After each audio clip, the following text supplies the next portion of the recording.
Good morning, good day to all of you. I'm happy to welcome you. So we are changing the course. Now we are going to talk, we have two modules on teamwork and personal resilience for sustainable food practice.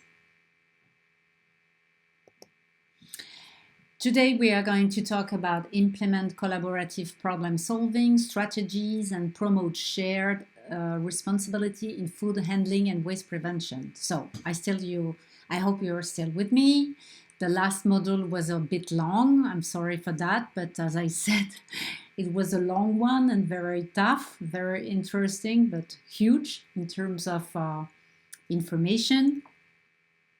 This one is a little bit short. It is shorter, this one.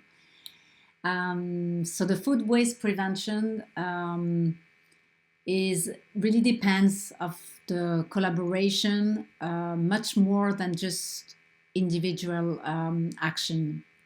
And we will see how we can solve problems all together, how we can take decisions how together, and how the collective is really important in terms of coordination and cooperation. So we are talking about teamwork, communication, structured collaboration, about the subject, about the food waste. And yes, I will try to provide you a rigorous framework for strengthening the collaborative capacity in sustainable food practices. So explain why food waste prevention is a collaborative challenge. I'm sure you know already about that because we talked about that already in the module number 1. We will identify the key mechanism of collaborative problem solving in food handling, analyze the role of teamwork and shared responsibility in waste reduction, and understand organizational and contextual conditions enabling collaboration. So, food waste in food handling context is rarely the result of a single mistake or individual negligence. The research shows that it emerged from fragmented decisions made across procurement, storage, preparation, and service. So it's the problem of everybody.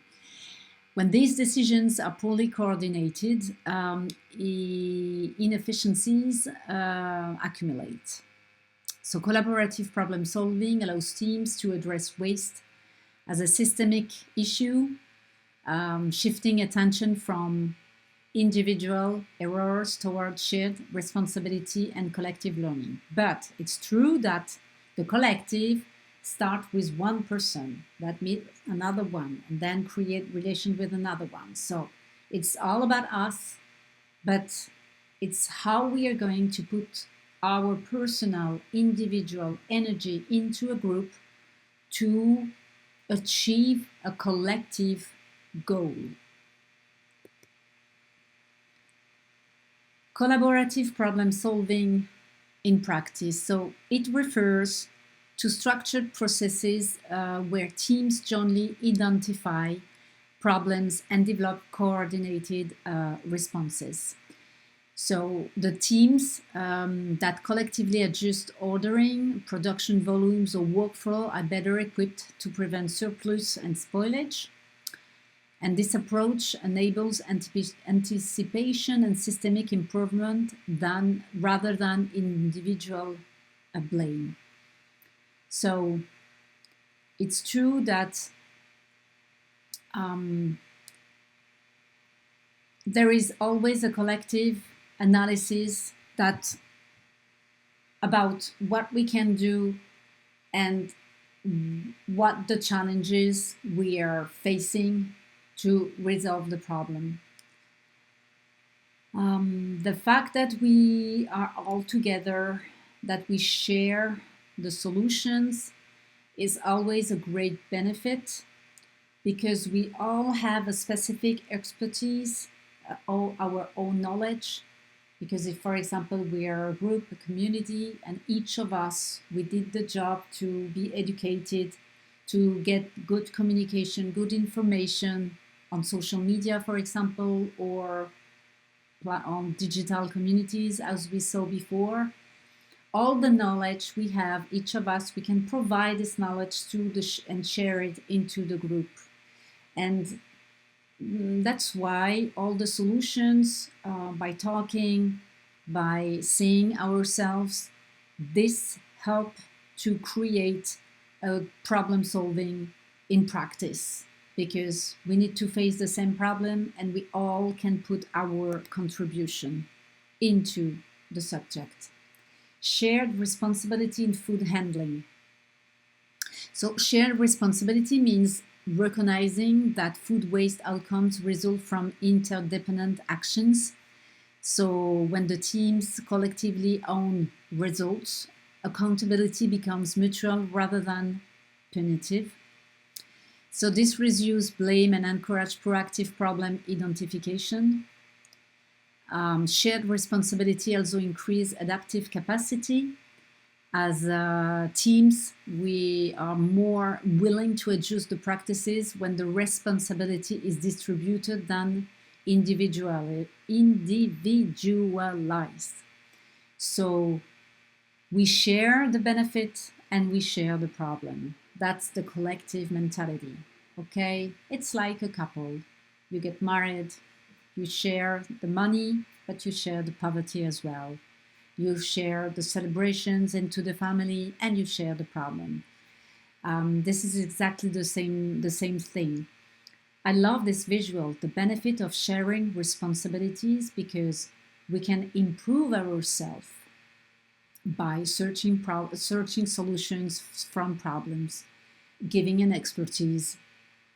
We can improve and learn new things thanks to the others.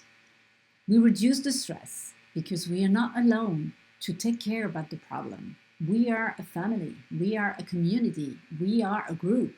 So we can talk, we can say, hey, I have no idea about how to deal with this problem. Can you help me for that? Yes, I can. And then we're stronger. The teamwork, we work together. The community for me is really the key in the future. Better time management, because we don't have to do everything. We can share the time as well. And we increase efficiency. There is a French proverb that says, just a minute. Alone we are going quicker, and in group we are going further, deeper. That's true. Sometimes when we do the things by ourselves, just myself, I can be quick because I have no dependence with the others. But when we have dependence with the others, it means that we are working as a group together, as a community. So the shared responsibility, all the responsibility, the good ones and the bad ones.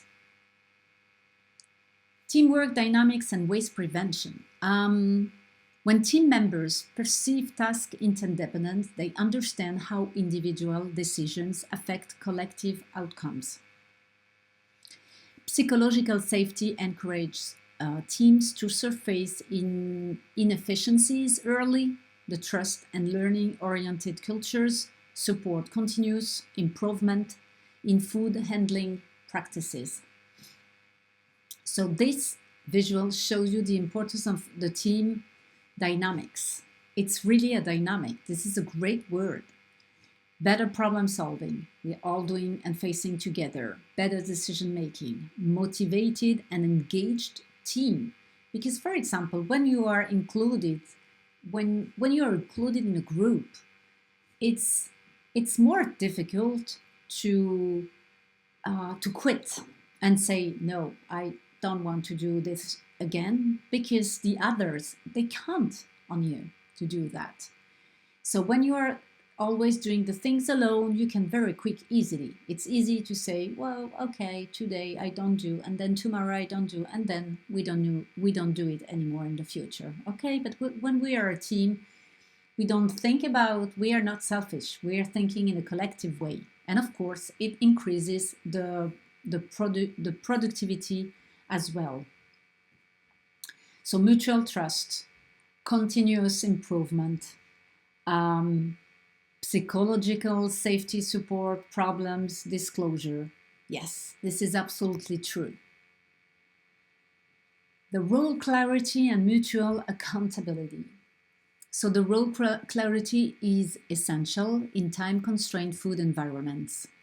When the responsibilities are ambiguity, coordination failures increase waste risks. Mutual accountability reinforces shared responsibility by encouraging the teams to review outcomes collectively. These feedback loops allow waste prevention to become part of routine operations rather than an external objective. So it says as well that everyone in the community, in the group, we have to be clear about how we can contribute into the community facing the challenges we are facing for. Okay, what is my contribution? What is my expertise? What can I do, me, as an individual into the group? Okay, and the role clarity, according to me, is as well a way what I am doing, what you're doing, because we don't have to do the same thing. That's why you have to be clear about this is my role, this is your role, this is your role, this is your role. And maybe sometimes, even if we have different roles into the group, we each of us have to be aware of the roles of the others, because if one is missing into the ecosystem, one is missing, we need to take care about his role because he's missing. So this is very interesting, how we can count on each other, how we can get support, and how we can give as well support. Yes, so I just took this visual for advocacy, responsibility, nurturing, and understanding. Yes, that's a good. It's a good visual. It's the zero waste behaviors, but of course, everything we're saying in this model you can duplicate to so many other subjects. Communication and collective decision making. So when the yes, I'm just having a look.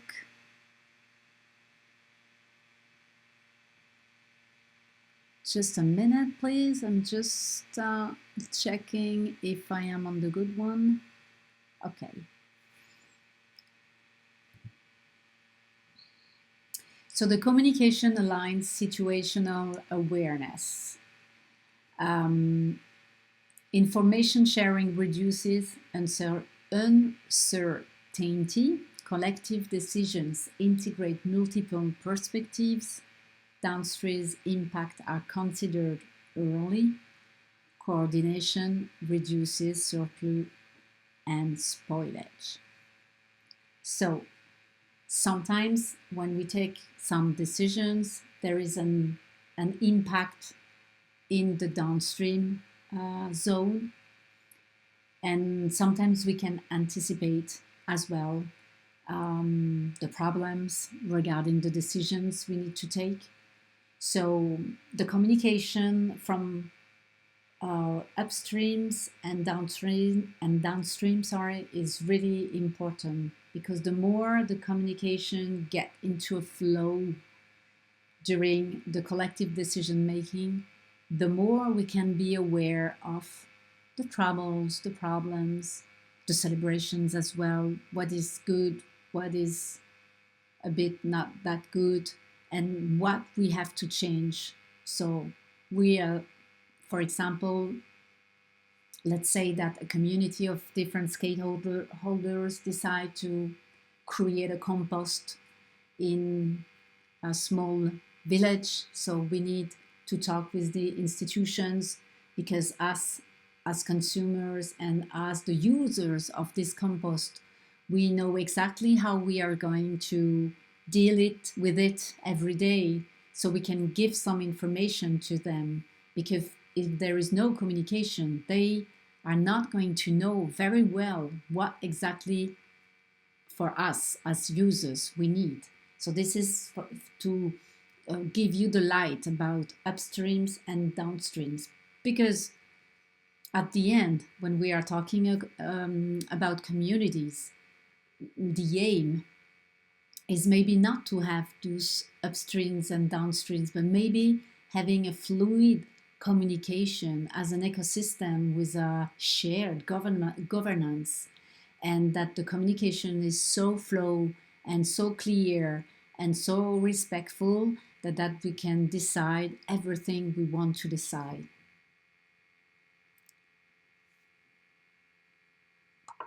So, organizational and contextual enables.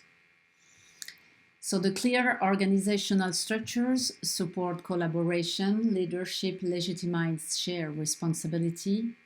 The time and space for coordination are required because the coordination is the step to be successful, because we cannot act if it's not strategized and well organized. So we need to create the time to talk about that, and we need to create the space as well to talk about that, because the more the strategy is clear, the more it's going to be really easier when acting. Training reinforces collaborative practices. This is all about what we said before: education, training, practicing, doing. It gives lots of great energy to collaborate with others, okay? And then the policies align with the waste prevention objective. Yes, because sometimes we don't have all the keys.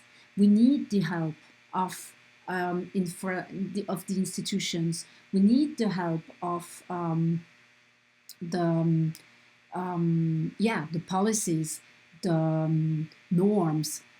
We need to get aligned with it, you know. And sometimes we don't get the information, so we need to search it. This is an ideal way, but I'm living this, you know, in my everyday life, and we see how to be. We see that the structure and the organization. This is very important to have great communication, good project, align actions with the strategies. And clear organizational structure supports collaboration. Yes, because I love this term of organization, because I really think that when the organization is really well done, then it's easy. It gives really the clear view of what we want to do and how we are going to do in the concrete in a concrete words. The limits and challenges of collaboration.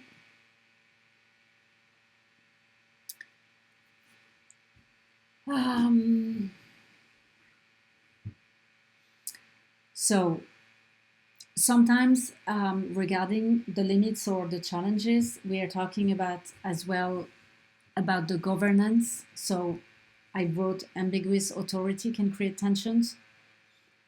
It's authority, but as well how this ecosystem, how this community, of how the collaboration will be designed with a good governance, because anyway, there are moments we need to take decisions.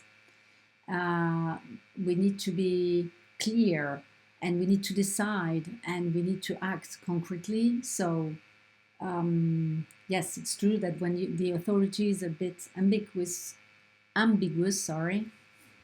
we can feel tensions. So when we have tensions, there is still the risk that there is no engagement. Okay, that in the future there is a disengagement into the process. Informal collaboration is difficult to sustain.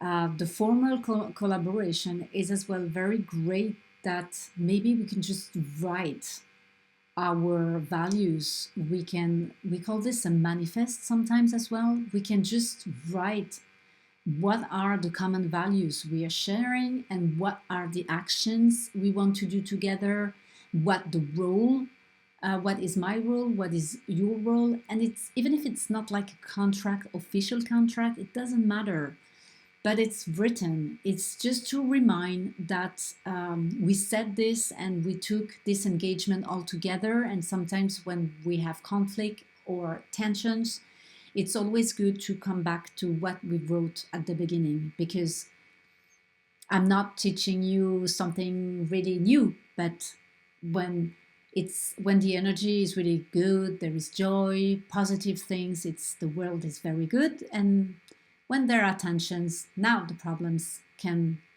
become, the problems are coming. So if we want to avoid this, we can remain to what we said before.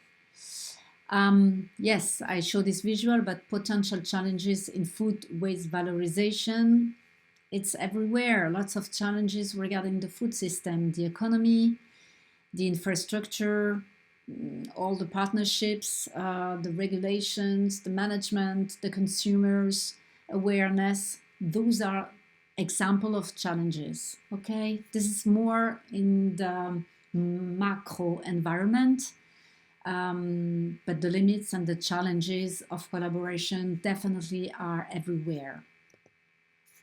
Some key takeaways for today. So the food waste prevention is a collective challenge. Collaborative problem solving addresses systemic inefficiencies. Shared responsibility strengthens accountability and learning. I love that. Teamwork and communication enable coordination. I love that as well. And don't forget about the organization, let's say, for everything, everywhere. Organizational support ensures sustainability, absolutely, because we can work in the long term for long-term goals when we are organized. If you want to get in touch with Food Chase, you can go on the website of the project, and you can follow my LinkedIn page if you want, or just email me if you have any questions or any remarks or any information or research you would like to share with me. I would love to have your emails. Thank you very much and have a great day. Bye-bye.